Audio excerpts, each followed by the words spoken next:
Cheguei!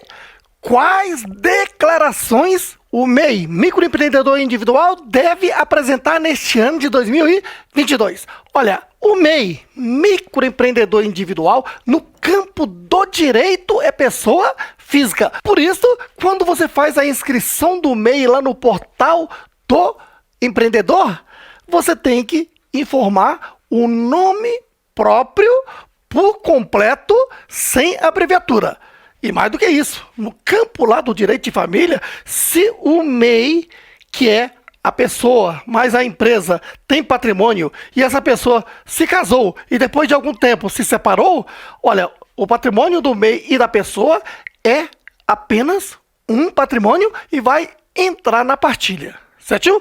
Bom, agora no campo da legislação tributária, uma vez inscrito lá no CIMEI, o MEI é equiparado à pessoa jurídica e recebe um CNPJ, certinho?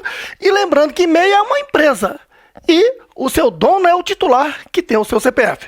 Então, para os olhos do fisco da Receita Federal, existem duas pessoas aqui, um com CNPJ e outro com o CPF. E como é que ficam as declarações? Aqui está. O MEI, enquanto equiparado à pessoa jurídica, pelo seu CNPJ, está obrigado a declarar da seguinte forma: finalizou o ano calendário 2021 em 31 de dezembro de 2021, logo no início aqui de 2022, deve preparar a DASN-CIMEI, Declaração Anual Simplificada do Microempreendedor Individual, e transmiti-lo à Receita Federal do Brasil até 31 de maio de 2022. E nesta declaração, de uma forma bem simplificada, ele vai informar a receita bruta do ano de 2021. Tudo que ele faturou, emitindo nota fiscal e recibo, prestando serviço e ou vendendo mercadorias, tá ok? E se nesse total da receita bruta tem uma parte que é de vendas, quem vende é contribuinte de ICMS. Então o legislador exige que você informe também quanto dessa receita bruta é de vendas, tá ok? E o MEI pode contratar apenas um empregado pelo piso salarial. E se contratou, tem que apresentar informações desse empregado também no DASN-CIMEI, a Receita Federal do Brasil. Tá ok? De forma que, no campo da pessoa jurídica, o MEI está obrigado a apresentar a DASN-CIMEI. Certinho? E o seu titular, o dono da empresa MEI, pelo seu CPF, está obrigado ou facultado a declarar imposto de renda. Tá ok? Como é que você está obrigado? É só verificar a relação de obrigatoriedade. Era 7 e passou a ser 8. Tá ok? Eu vou citar alguns para você recordar. Veja, se esta pessoa, no ano anterior, teve rendimentos tributáveis de valor superior a R$ 28.559,70, está obrigado a declarar. Ou essa pessoa, no ano anterior, teve rendimentos isentos e não tributáveis, somado com rendimento tributáveis exclusivamente na fonte, somado com rendimentos tributáveis em definitivo de valor superior a R$ 40 mil, está obrigado a declarar. Ou então fez alguma operação em bolsa de valores, comprou ou vendeu ações, está obrigado a declarar.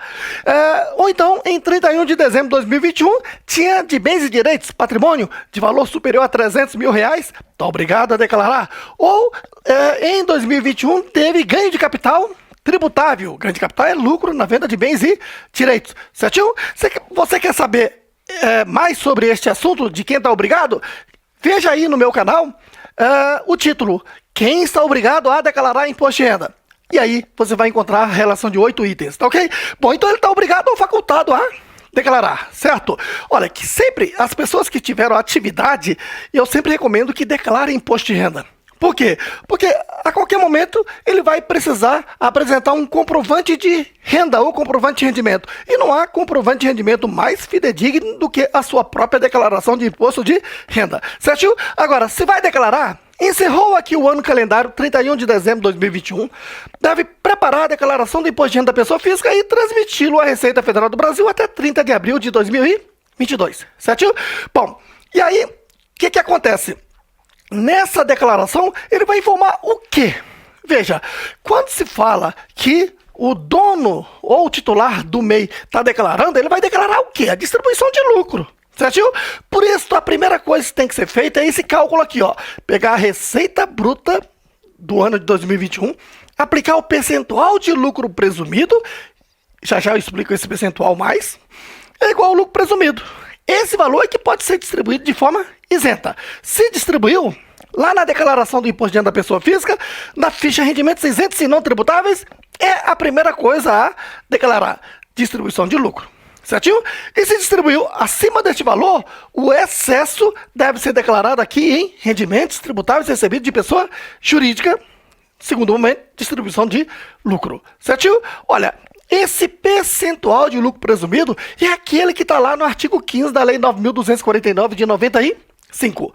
E, para sua comodidade, eu trouxe aqui um resuminho, olha. Nota: principais percentuais de lucro presumido. Atividade de vendas é 8%.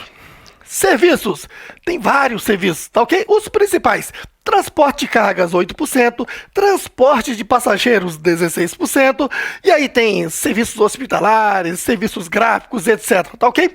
E os serviços em gerais é de 32%. Vamos para a prática. Exemplo, dados de 2021.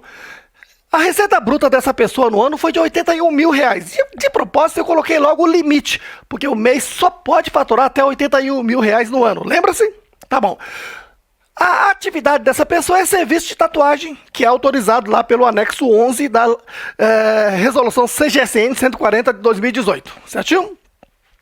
Distribuição de lucro foi distribuído a ele R$48.767,76, de tal forma que, com esse valor, ele não pague nenhum imposto. Quer ver? Funciona assim.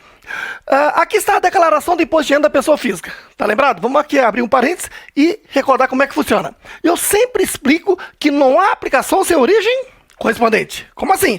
Se a pessoa aplicou R$100 milhões, vai ter que provar à Receita Federal do Brasil a origem desses R$100 milhões. Tá ok?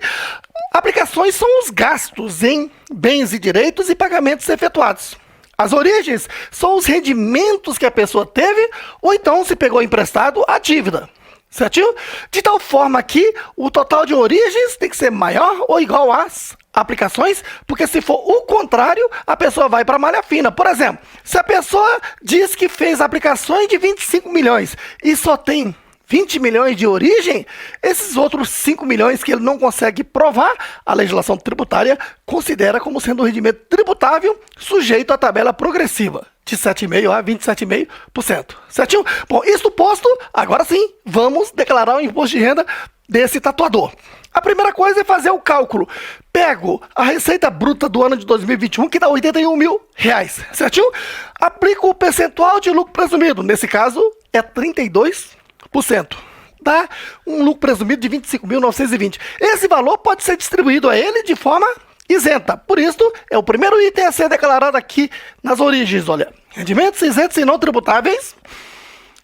Distribuição de lucro, 25.920. Tá ok? Posso distribuir mais alguma coisa sem pagar imposto? Posso, mas aqui na ficha, rendimentos tributáveis recebidos de pessoa jurídica. Segundo momento, distribuição de lucro, 22.847,76. Como eu cheguei neste valor? Tá lembrado? Lá na tabela progressiva, a primeira faixa é 1.903,98, cuja alíquota é 0. Olha, esse valor vezes 12 meses, considerando que ele atuou o ano inteiro, porque se ele tivesse atuado só de julho para diante, seria multiplicado por 6. Então, 1.903,98 vezes 12 dá 22.847. Tá vendo? Se eu somo 22.847 mais 25.920, dá 48.767,76. Você tá vendo que essa pessoa teve receita bruta de 81 mil e eu consigo declarar para ele 48.767 sem ele pagar imposto. Certinho?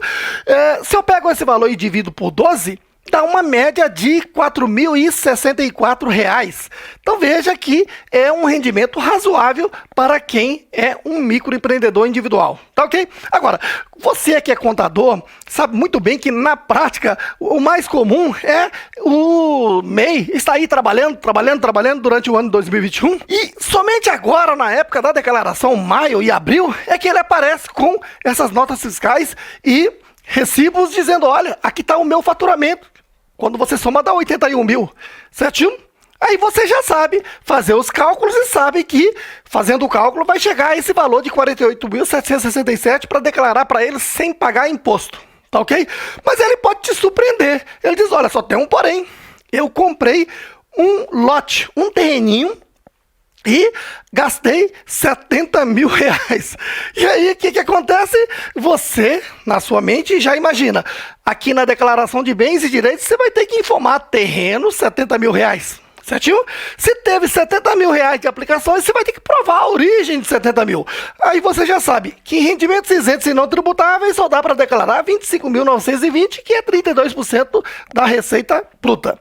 E o que ultrapassa esse valor, 70 mil menos 25.920, vai declarar aqui em rendimento tributável recebido de pessoa jurídica, distribuição de lucro e, claro, vai ter incidência de imposto de renda. Tá ok?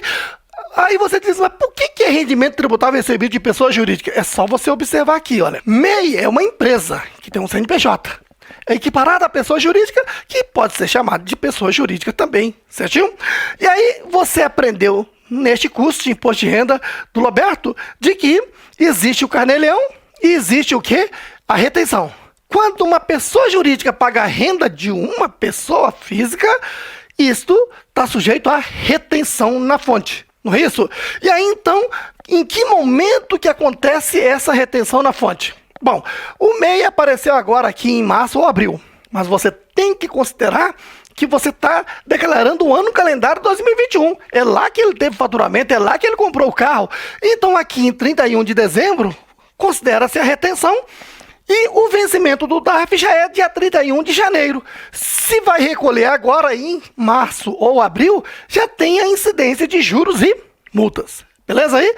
Outro ponto importante que você tem que estar atento é que se você quiser de uma forma mais organizada e rigorosa, fazer todos esses cálculos mensalmente, pode, é possível.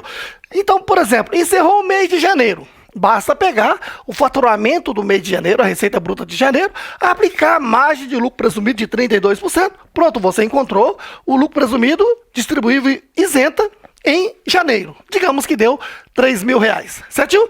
E aí você acrescenta a ele a primeira faixa da tabela progressiva, 1.903,98, que já vai dar o quê? 3 mais 1.903,98 vai dar 4.903,98, quase 5 mil, não é isso? Mas o MEI quer que declare, digamos, 7 mil. Aí você vai ter que calcular o imposto de renda, reter aqui em 31 de janeiro, para que ele recolha até 28 de fevereiro, e assim fazer todos os meses. Dificilmente o MEI vai fazer isso, tá ok? Mas se não fizer mês a mês, então que faça aqui na declaração anual, certinho? Olha, acabei de lançar o novo curso de imposto de renda da pessoa física, a versão 2022, a mais completa de todos os tempos, certinho? Então, clique aí no Saiba Mais, conheça mais sobre este curso, inscreva-se nele e venha que eu te espero lá na sala de aula.